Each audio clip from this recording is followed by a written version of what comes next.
தந்தி தொலைக்காட்சி நேயர்களுக்கு வணக்கம். நல்லதை சொல்வோம், நல்லதை செய்வோம், நல்லதே நடக்கும்.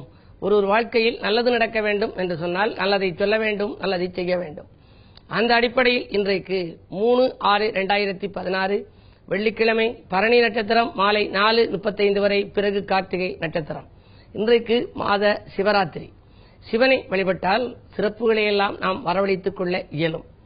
3 விதமான பலன்கள் உண்டு என்று சொல்கிறார்கள் செயல்பாடுகளிலே. சிவன் என்று சொன்னால் அபிஷேக பிரியன். சிவனுக்கு தினமும் அபிஷேகம் செய்து கொண்டே இருந்தால் அவனுடைய பிரியத்திற்கு ஆளாகலாம். விஷ்ணு அலங்கார பிரியன். விஷ்ணுவிடம் நாம் அருள் கேட்கச் சென்றால் அலங்காரம் செய்து பார்க்க வேண்டும்.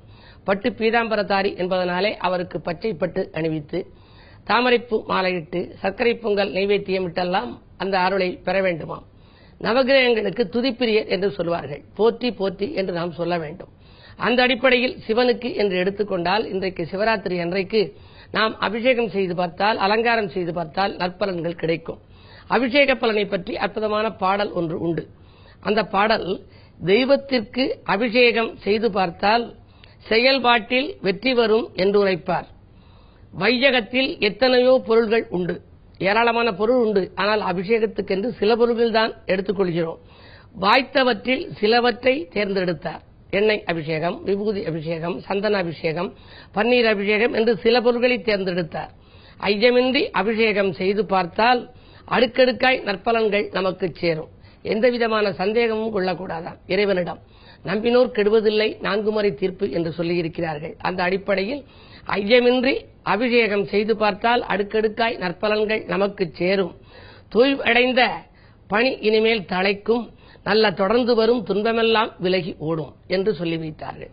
துன்பங்கள் விலகி ஓட வேண்டும் என்று சொன்னால் அபிஷேகம் செய்து பார்க்க வேண்டும். தண்ணீரில் அபிஷேகம் செய்து பார்த்தால் தடை அகலும், மன உளைச்சல் எல்லாம் மாறும். மன நிம்மதி இல்ல, ரொம்ப மன உளைச்சலா இருக்கு, அவர் அப்படி சொல்லிட்டார் இவர் இப்படி சொல்லிட்டாருலாம் சொல்லி கன்ஃபியூஸா இருக்கவங்க எல்லாம் தண்ணீர் அபிஷேகம் செய்தா கூட போதுமா. இதை பற்றியெல்லாம் நான் முன்னதாக 30/5/2016 உங்களுக்கு எடுத்து சொன்னேன். அதனுடைய தொடர்ச்சியாக இப்பொழுது உங்களுக்கு சொல்கிறேன். தண்ணீரில் அபிஷேகம் செய்து பார்த்தால் தடை அகலும், அதுபோன்ற மன உளைச்சல் எல்லாம் மாறிப்போகும். கண்ணீரில் மிதக்கின்ற உள்ளம் நாளும் கலங்காமல் இருந்திடவே என்ன செய்ய வேண்டும் என்று சொன்னால், எந்நாளும் பதட்டங்கள் வந்துடாமல் இருப்பதற்கு இளநீரால் அபிஷேகம் செய்து பார்ப்பீர் என்று சொல்லியிருக்கிறார்கள். இளநீரால் அபிஷேகம் செய்து பார்த்தால் எந்த நாளும் உங்களுக்கு துன்பங்கள் வராதாம். அது மட்டுமல்ல, பொன் பொருள்கள் புகழ் கல்வி அனைத்தும் சேர பூமியிலே அன்னத்தால் அபிஷேகம் செய்ய வேண்டுமாம். அன்ன அபிஷேகம்னு ஒரு அபிஷேகம் இருக்கு, ஐப்பசி மாதத்திலே செய்வார்கள். அந்த அபிஷேகத்தை நாம் செய்துவிட்டு அதில் இருக்கிற அன்னத்தை மீன்களுக்கெல்லாம் இரையாக போடுவார்கள். எப்படி அன்னத்தால் அபிஷேகம் செய்து பார்த்தால் அதற்குரிய நல்ல பலன்கள் கிடைக்கும், சகல யோகமும் நமக்கு வந்து சேரும். எலுமிச்சம்பழத்தினாலே அபிஷேகம் செய்வார்கள். எலுமிச்சை அபிஷேகம் செய்து பார்த்தால் இனம்புரியா கவலையெல்லாம் மாறிப்போகும். நலம் சேர வேண்டுமென்றால் நெய்யால் அபிஷேகம் செய்து பார்க்க வேண்டும். வளமான வாழ்வு வர, அதாவது நமக்கு கடன் சுமை குறைய வேண்டுமானால் அரிசி மாவினாலும் செய்யலாம், கரும்புச்சாலாலும் செய்யலாம். இப்படி பலவிதமான அபிஷேகங்கள் 11 வகையாக இருக்கிறது. 16 வகை அபிஷேகம், சில ஆலயங்களிலே 51 வகை அபிஷேகங்கள் இருக்கின்றது. இப்படிப்பட்ட அபிஷேகத்தில் நமக்கு இயன்ற அபிஷேகத்துக்குரிய பொருளை நாம் கோவிலுக்கு கொண்டு சென்று கொடுத்து, இன்றைக்கு சிவராத்திரி என்பதனாலே சிவனுக்கு எல்லா திருக்கோயில்களிலும் அபிஷேகங்கள் நடைபெறும். அந்த கோவில் அபிஷேகத்திலே நீங்கள் பொருளாகவும் கொடுக்கலாம், அதன் முன்னிலையிலே நின்று வணக்கமும் செலுத்தலாம், வந்தனை செய்யலாம். அப்படி சிவனை இன்று நீங்கள் வழிபட்டால் சிறப்பான வாழ்க்கையை அமைத்துக் கொள்ள இயலும் என்ற நல்ல கருத்தை தெரிவித்து இனி இந்திய ராசி பலன்களை இப்பொழுது உங்களுக்கு வழங்கப் போகின்றேன். மேசராசி நேயர்களே, உங்களுக்கெல்லாம் கொடுக்கல் வாங்கல்களில் கூடுதல் கவனம் தேவைப்படுகின்ற நாள். 8லே செவ்வாய் சனி இருக்கிறார்கள். ராசியிலேயே சந்திரபலம் இருக்கிறது. ஜென்மச்சந்திரனாக இருக்கிற காரணத்தினாலே பயணங்கள் அதிகரிக்கும், பயணங்களால் விரயங்கள் ஏற்படலாம். கூட இருப்பவர்களால் மன அமைதி உங்களுக்கு குறையும். உறவினர்களின் ஆதரவும் எதிர்பார்த்தபடி கிடைக்கவில்லையே என்று கவலைப்படுவீர்கள். நீங்கள் பேசுகின்ற பொழுது வாக்குஸ்தானத்தில் சூரியன் இருப்பதால் சுடு சொற்களை பேசாமல் அனுசரித்து செல்வதன் மூலமே உங்களுக்கு ஆதாயம் கிடைக்கும் நாள் இந்த நாள். ரிஷபராசி நேயர்களே, வாகன மாற்றம் பற்றிய சிந்தனை மேலோங்கும் நாள். வரவை காட்டிலும் உங்களுக்கு செலவு கூடும். புத ஆதித்ய யோகம் இருப்பதாலும் புத சுக்கிர யோகம் இருப்பதாலும் பொருளாதார நிலை உயரும், போற்றுகின்ற அளவுக்கு வாழ்க்கை தரத்தை உயர்த்திக் கொள்ள என்ன செய்யலாம் என்று சிந்திப்பீர்கள். கல்விக்காக எடுத்த முயற்சியும் உங்களுக்கு கைகூடும். இடம், பூமி போன்றவற்றில் பத்திரப்பதிவில் இருந்த தடைகள் அகலும். இன்றைக்கு மிதுனராசினியர்களே, அதிகாலையிலேயே வரவு வருவதற்கான அறிகுறிகள் தென்படுகின்ற நாள். அருமை குழந்தைகளுக்காக அதிகம் செலவிடுவீர்கள். உடன்பிறப்புகள் உங்கள் குணமறிந்து நடந்து கொள்வார்கள். நட்பு வட்டம் விரியும். நல்ல காரியங்கள் இல்லத்தில் நடைபெறுவதற்கான வாய்ப்புகள் கைகூடி வருகின்றன. 9லே கேது இருப்பதால் தந்தை வழி உறவில் கொஞ்சம் விரிசல் ஏற்படலாம். அனுசரித்து செல்வது நல்லது.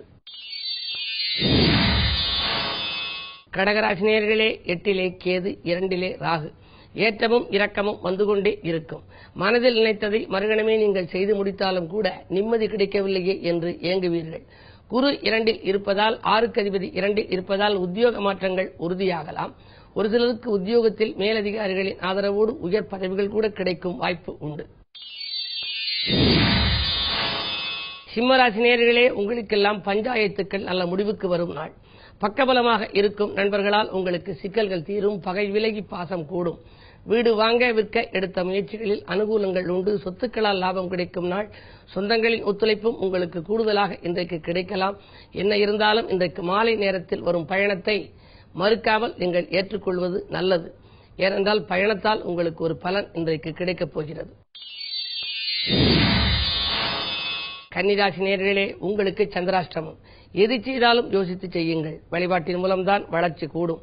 வாகனங்களில் செல்லும் பொழுது கூடுதல் கவனம் தேவை. நண்பர்களை நம்பி ஒப்படைத்த பொறுப்புகள் நடைபெறாமல் மீண்டும் உங்களிடமே திரும்பி வரப்போகின்றது. இந்த நாளை இனிய நாளாக அமைத்துக் கொள்ள சிவாலய வழிபாட்டை மேற்கொள்ளுங்கள். துலாம் ராசி நேயர்களே, கல்யாண கனவுகள் நனவாகும் நாள். கட்டிட திறப்பு விழாக்களை பற்றி சிந்திப்பீர்கள். அது மட்டுமல்ல, வீடு கட்டும் முயற்சியிலும் உங்களுக்கு அனுகூலங்கள் ஏற்படும். சொத்துக்களால் லாபம் கிடைக்கும் நாள். சொந்தங்களின் ஒத்துழைப்போடு நல்ல காரியம் ஒன்றை இந்த இல்லத்தில் செய்து முடிப்பீர்கள். அஷ்டமத்திலே சுக்கிரன் கொஞ்சம் வலிமை இழந்து இருப்பதால் ஆரோக்கிய தொல்லை அகலும். மாற்று மருத்துவத்தால் உடல்நலத்தை சீராக்கிக் கொள்ள முன் வருவீர்கள். நல்ல வாய்ப்புகளை இன்றைக்கு வரவழைத்துக் கொள்ள இயலும் நாளாக அமைகின்றது. விருச்சிக ராசி நேயர்களே, அதிர்ஷ்ட வாய்ப்புகள் அரங்கேறும் நாள். அதிகாலையிலேயே உங்களுக்கு வரவு வந்து சேரும். உதிரி வருமானங்களும் உண்டு. குழந்தைகளின் நலன்கருதி எடுத்த முயற்சிகளில் வெற்றி உண்டு. கல்யாண கனவுகள் நனவாகும். அது மட்டுமல்ல, அதிகாலையிலேயே அலைபேசி வழி தகவல் உங்களுக்கு ஆச்சரியமடைய வைக்கப் போகின்றது. இழந்த வாய்ப்புகளையெல்லாம் மீண்டும் பெறுவீர்கள். அரசியல் மற்றும் பொதுநலத்தில் இருப்பவர்களுக்கு பொறுப்புகள் வந்து சேரும்.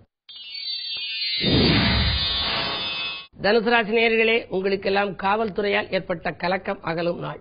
காரிய வெற்றிக்கு நண்பர்கள் ஒத்துழைப்பு செய்வார்கள். கல்யாண கனவுகள் நனவாகும். விலையுயர்ந்த பொருட்களை வாங்குவதிலே அதிக கவனம் செலுத்துவீர்கள். குறிப்பாக குழந்தைகளின் எதிர்கால நலன் கருதி தங்கம், வெள்ளி போன்றவற்றை வாங்கிச் சேர்க்க முன்வருவீர்கள். மகர ராசி நேயர்களே, உங்களுக்கு வரும் மாற்றங்களை ஏற்றுக்கொள்ள வேண்டிய நாள். சிலருக்கு இடமாற்றம் வரலாம். சிலருக்கு வீடு மாற்றங்கள் வரலாம். ஒரு சிலருக்கு நாடு மாற்றங்கள் கூட வரலாம்.